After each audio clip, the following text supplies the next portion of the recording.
قبر کے عذاب کا عبرتناک واقعہ۔ عبداللہ ابن عمر رضی اللہ تعالیٰ عنہ حج پر جا رہے تھے کہ ایک جگہ رات ہو گئی۔ ایک بوڑھی عورت نے دیکھا کہ مسافر ہے اور رات ہونے والی ہے، تو پیغام بھیجا کہ آج رات میرے گھر پر گزار لینا۔ عبداللہ بن عمر رضی اللہ تعالیٰ عنہ فرماتے ہیں کہ جب رات ہوئی تو شور اور چیخیں سنائی دینے لگیں۔ میں باہر نکلا کہ شاید بوڑھی اماں کا کسی سے جھگڑا ہو گیا ہو۔ باہر جا کر دیکھتا ہوں، دیکھا تو کچھ بھی نہ تھا، صرف چیخیں سنائی دے رہی تھیں۔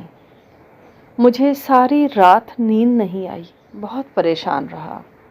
صبح نماز پڑھنے کے بعد میں بوڑھی اماں کے پاس گیا اور ان سے پوچھا کہ رات کو چیخوں کی آوازیں کیسی تھیں۔ میں سو بھی نہیں پایا۔ تو اس نے کہا کہ کیا سنائی دے رہا تھا؟ میں نے کہا کہ کوئی چیخ چلا رہا تھا، مشکیزے کا نام بار بار لے رہا تھا۔ اس نے کہا وہ میرا خاوند تھا، فوت ہو چکا ہے، گھر کے پیچھے ہی قبرستان میں دفن ہے۔ میں نے اس سے پوچھا کہ وہ یہ کیوں چیخ رہا تھا؟ تو کہنے لگی کہ ایک دفعہ ایک شخص پیاسا تھا،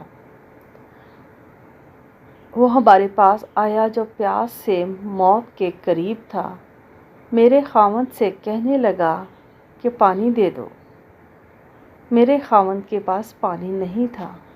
وہ اسے سامنے مشکیزے کے پاس لے گیا اور کہا کہ اس سے پی لو۔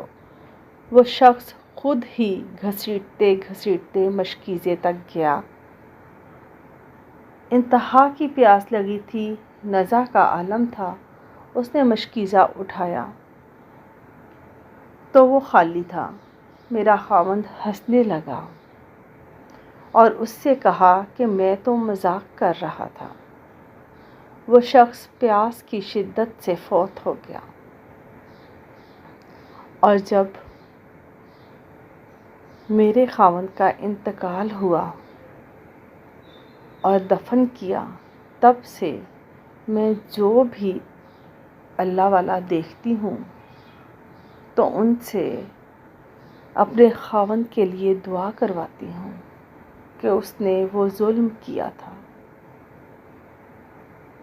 اور ایک مسلمان کا مذاق اڑایا تھا۔ میرے بال سفید ہو گئے ہیں، لیکن اللہ کی قسم جب سے دفن کیا ہے تب سے ایسے ہی چیخیں آتی ہیں۔ اس وقت سے لے کر آج تک اس کی قبر سے عذاب کی آوازیں آتی ہیں۔ اللہ اکبر۔ بھائیو، اللہ اپنے بندے سے بے انتہا محبت کرتا ہے۔ جب کوئی کسی کو بے گناہ تکلیف دیتا ہے تو اللہ اس کا معاملہ اسی شخص کے مطابق کر دیتا ہے۔ دوسروں کی دل آزاری سے بچو،